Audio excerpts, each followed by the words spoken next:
Pour découvrir le monde des serpents, j'ai choisi de faire de Cacao, en Guyane française, ma base. Lucie et Solène, qui m'accompagnent pendant cette aventure, sont de ce village et elles connaissent bien la nature. Elles savent que les serpents sont parfois dangereux, mais elles savent aussi qu'ils participent à l'équilibre de notre environnement. Et grâce à eux, nous visiterons d'autres régions du monde.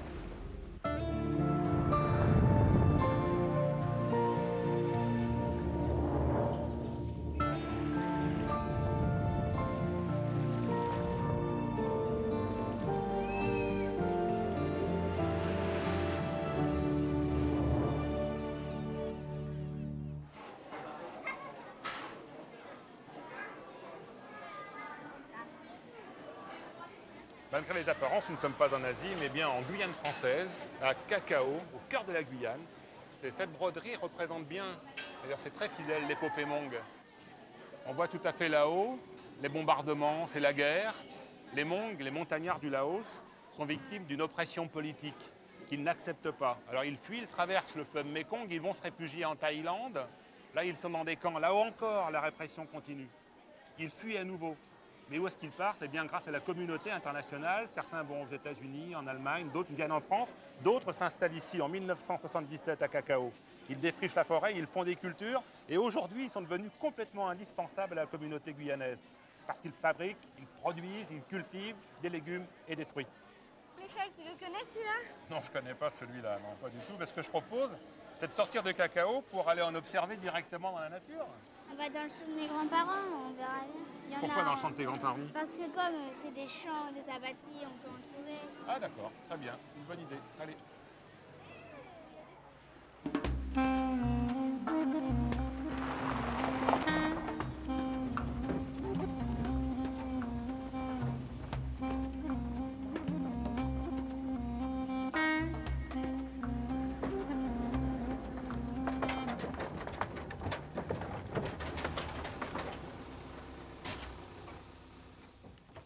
Ça va Michel?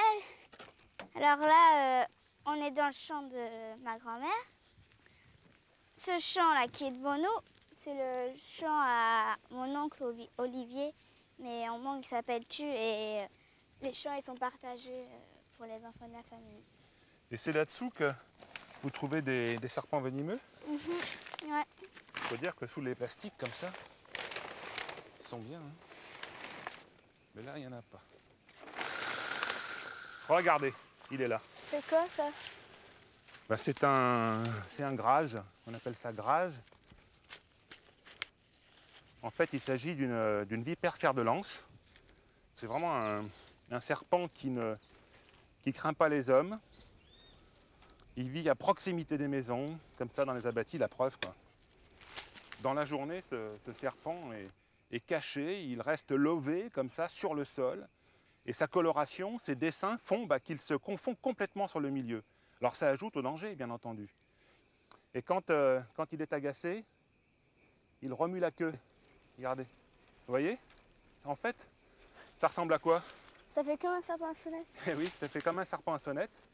La seule différence, c'est que lui n'a pas de sonnette. Effectivement, ce serpent appartient à la vaste famille des vipéridés.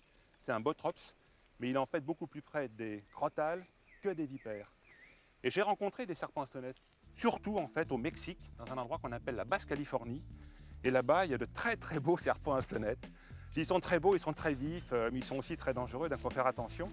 Et quand on les agace, quand on les approche, eh bien, ils agitent l'extrémité de leur corps et la queue vibre au rythme de 60 oscillations par seconde. Alors là, on entend un bruit, on entend le fameux bruit caractéristique du serpent à sonnette. Cela est dû au fait qu'à l'extrémité du corps, il y a un petit os qu'on appelle le style. Et quand le serpent mue, sa mue se retire en arrière, bien entendu, elle s'échappe, mais la mue de ce petit os eh bien, est coincée par un étranglement. Et à chaque fois qu'il mue, il fabrique un anneau supplémentaire.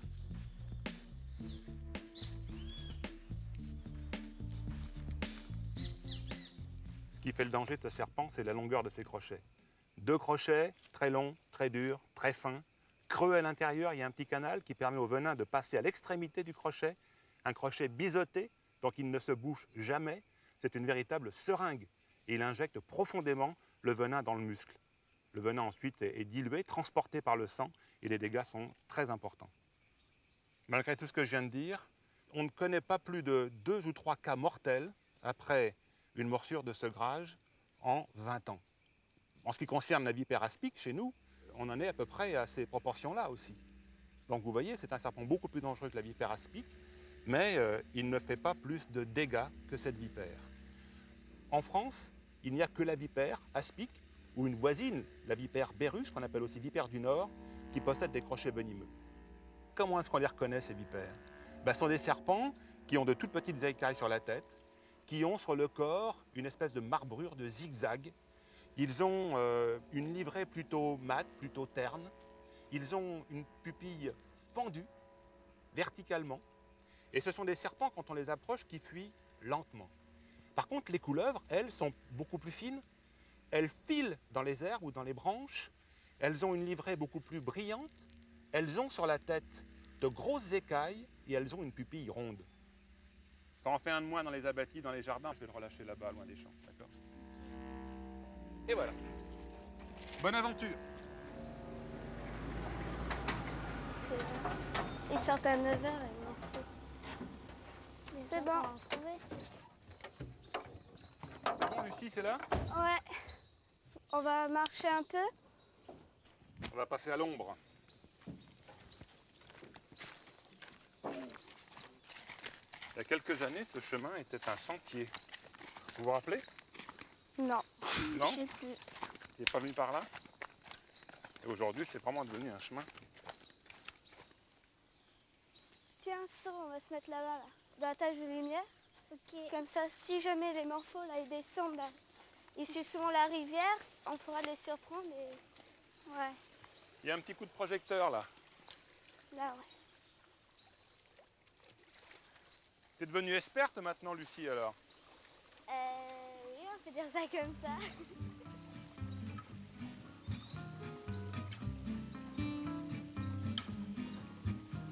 Il est où? Il est là. Mais les barrés ne viennent pas. Je suis même pas au soleil.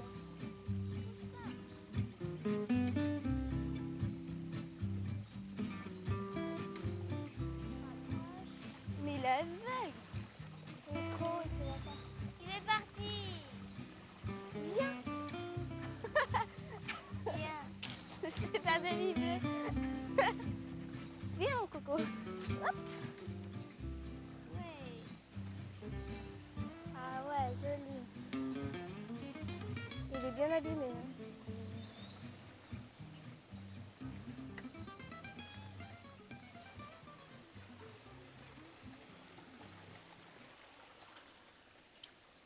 Tu vois, Solène, il y a 5 ou 6 ans, quand on partait dans le bois vers la crique Carapa avec ton papa, on s'arrêtait là, vers les Vasques.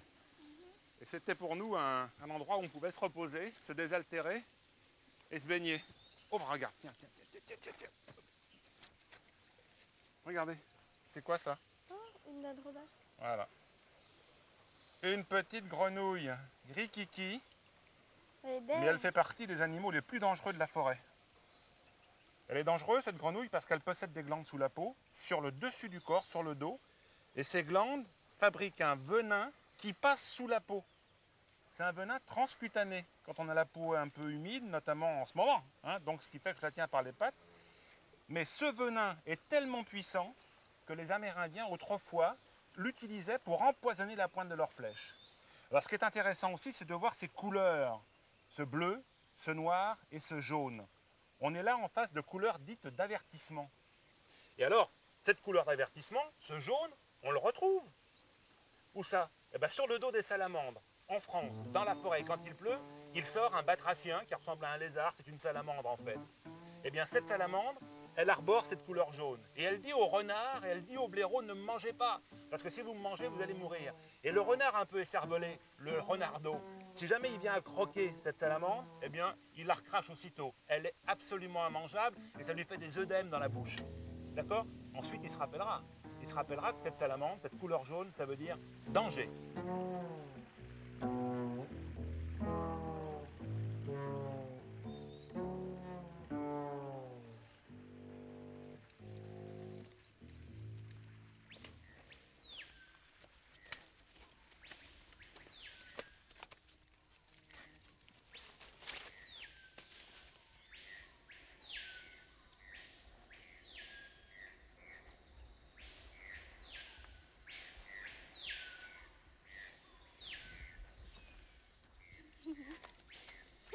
C'est les plantes épiphytes, elles vivent dans les arbres, elles s'accrochent aux branches comme à un balcon. Et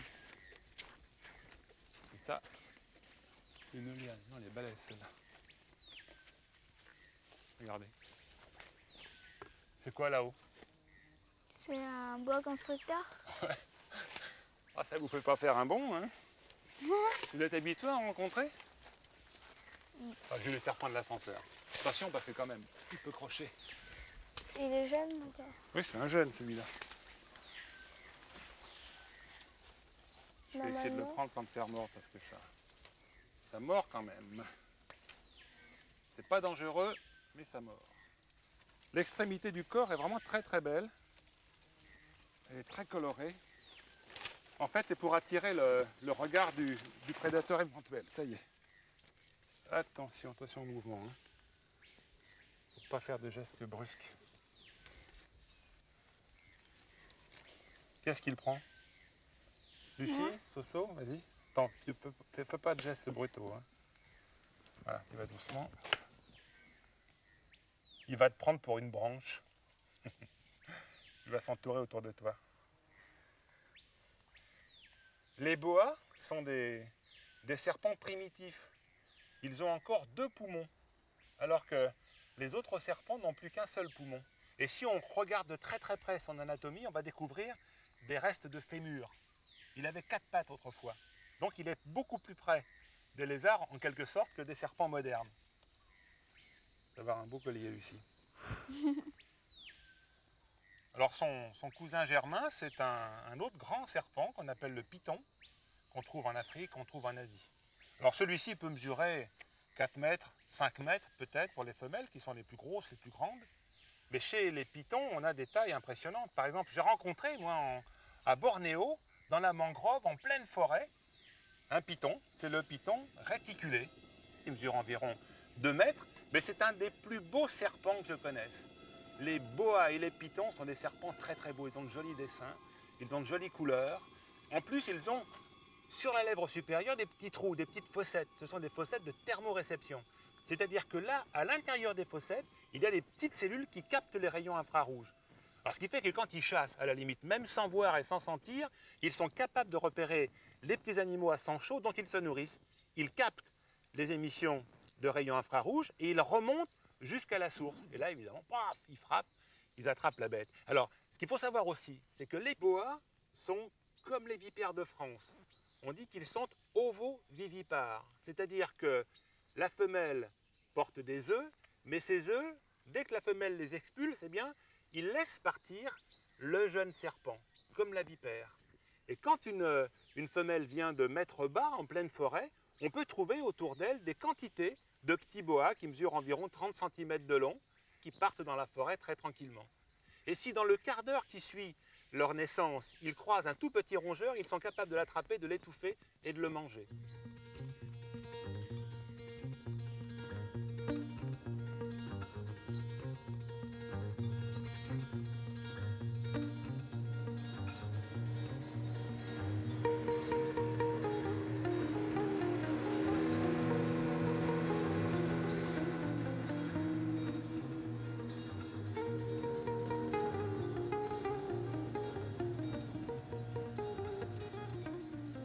Bonne idée, Solène, d'avoir emprunté la pirogue. On va chez Samani, t'es d'accord? Ouais. Il y a longtemps que tu l'as vu? Comment? Il y a longtemps que tu l'as vu pour la dernière fois? Assez, ouais. Moi, ça fait 1 an. Alors, je suis content de retourner le voir. On en profitera pour faire un peu de chasse tout autour, dans le bras mort et puis vers la lisière de la forêt. D'accord?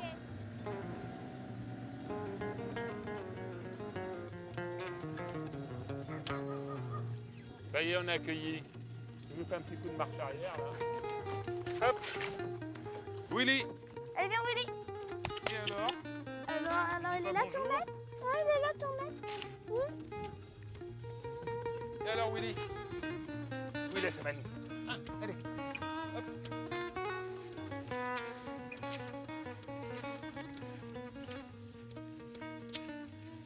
Ça va, Samani? Bien? Bonjour, Samani. Tu connais Lucie? Oui, Tu l'as déjà vue? oui, il a déjà vu. Oui. Bien. On va aller chasser quelques serpents autour. On va aller voir s'il y a des animaux qui se promènent encore à la fin de la journée comme ça. Et puis on se revoit après, d'accord? D'accord. Allez, à tout à l'heure.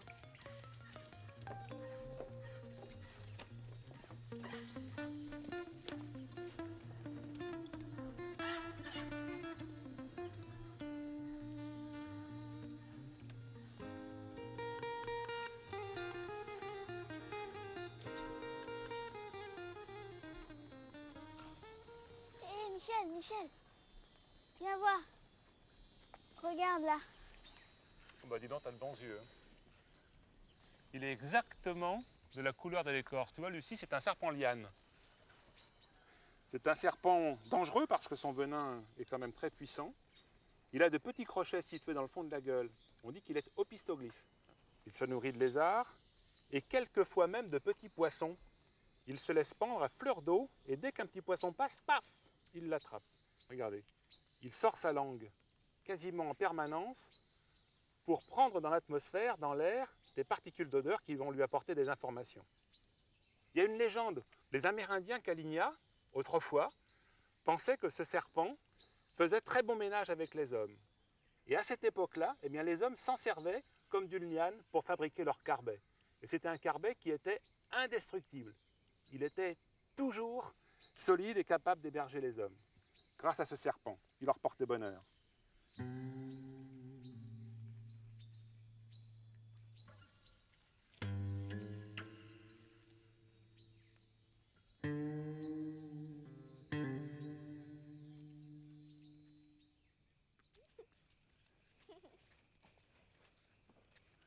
Vous avez vu que les plantes, comme les philodendrons, confondent le tronc des arbres avec une échelle.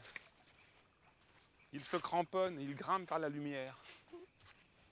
Et tout là-haut, sur les branches, il y a des ananas sauvages, des broméliacées. Les branches deviennent des jardins suspendus.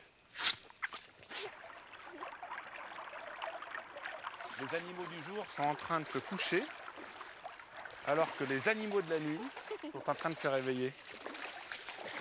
Et nous, on est les deux à la fois. Animaux du jour et animaux de la nuit. Elle est froide, hein? J'aime beaucoup cette petite crique. Elle est riche. Il y a plein de flore, il y a plein de faune. Attention, ça glisse. Oh bah dis donc, vous avez vu là?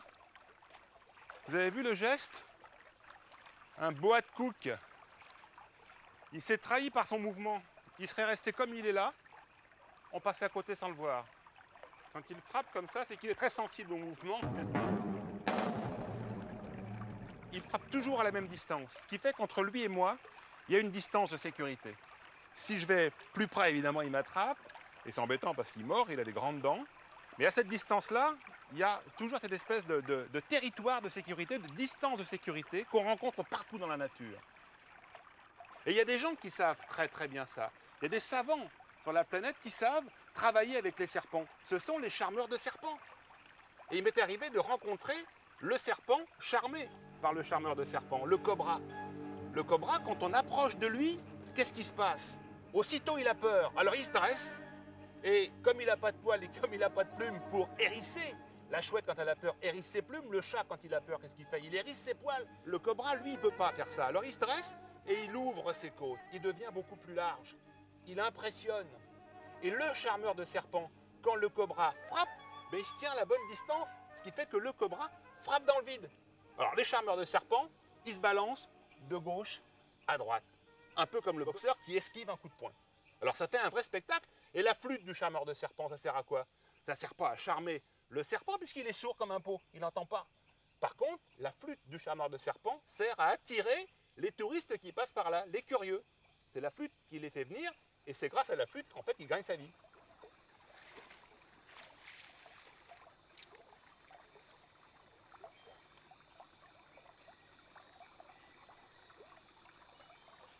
On va récupérer nos lampes frontales.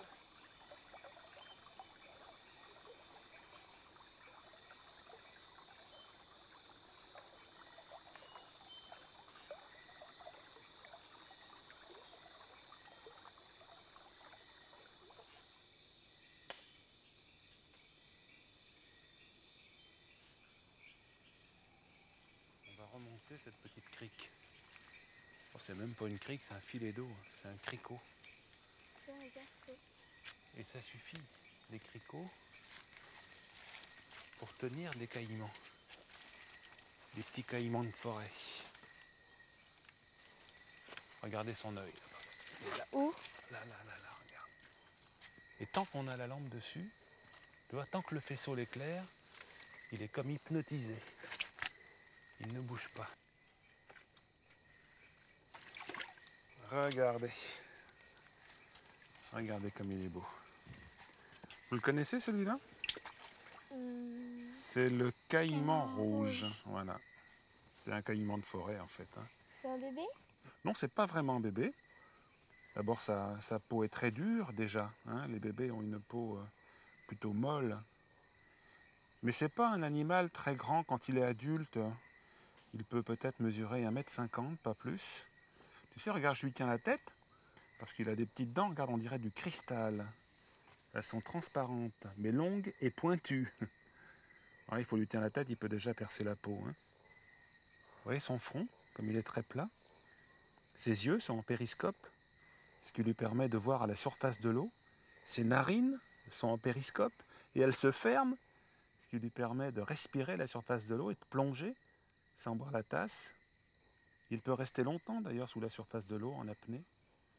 Alors ce qui est vraiment extraordinaire, c'est qu'il vit dans ces flaques, quoi. Il n'y a presque pas d'eau et ça lui suffit. Alors de temps en temps, il doit croquer un batracien qui passe par là. Des crabes, il y a aussi des crabes là-dedans. Et quand les crabes muent, paf, il en profite pour les manger. Et c'est vrai que c'est un animal préhistorique? Oh, on peut dire ça, oui, on peut dire ça. Déjà par son allure. On a des fossiles de crocodiliens, puisque les caïmans appartiennent à la grande famille des crocodiliens, qui représentent déjà, il y a des millions d'années, des caïmans ayant exactement cette allure.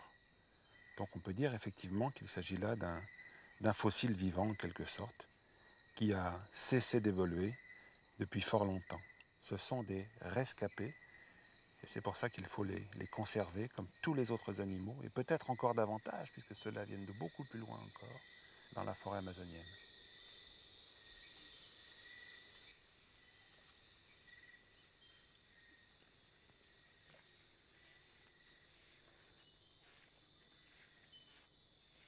Pour sauver de la peau. Mais là, c'est d'accord. C'est avec la queue qui tape par terre comme Oui, ça. c'est la terre, oui. C'est choqué. Il a la queue qui vibre, comme ça, et ça tape sur le sol. Ouais. Et ceux-là, tu as raison de dire que dans la journée, ils dorment. Oui, oui. Donc les serpents dangereux, dans la journée, dorment. Oui, oui. Et c'est le soir qu'ils commencent à sortir. C'est les soirs, après, tout est parti méchant. Les soirs, quand tu es sorti là, attention, fais attention avec. C'est le soir qu'il faut faire très attention. Oui, ils sont piqués la journée aussi. Mais... Regarde, Samani. Moi, non, c'est pas que c'est bête que ça, moi. T'aimes pas ça? Ah non, non, non. Il est inoffensif pourtant celui-là. Regarde, il est rikiki. Mais celui-là, il est tranquille, il ne mord pas celui-là. Il n'a pas de crochet pour injecter son venin. Sinon, on ne laisserait pas Solène avec ce petit serpent dans la main. C'est joli, hein? Oui, c'est joli, mais pour moi, mais ça ne pas jamais joli pour moi. Allez, Soso, tu vas le remettre dans la forêt à côté? Ouais. Tu le mets juste sur le bord, là. Ah, tu le sais quoi chez moi, ça?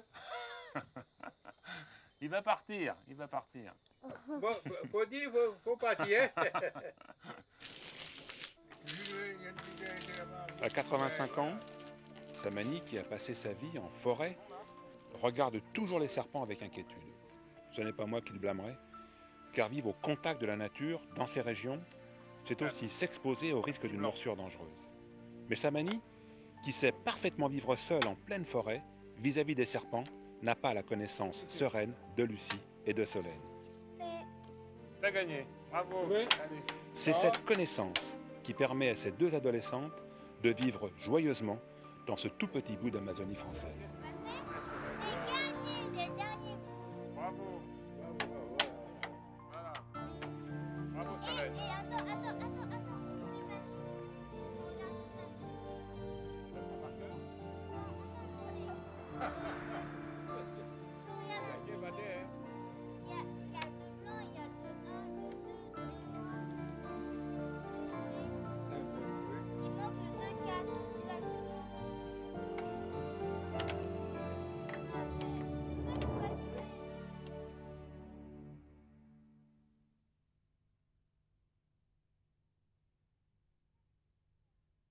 tricher, hein. Donc, Alors, c'est à Solène de jouer. Aïe, oh là là, la poisse. aïe. Ça le temps.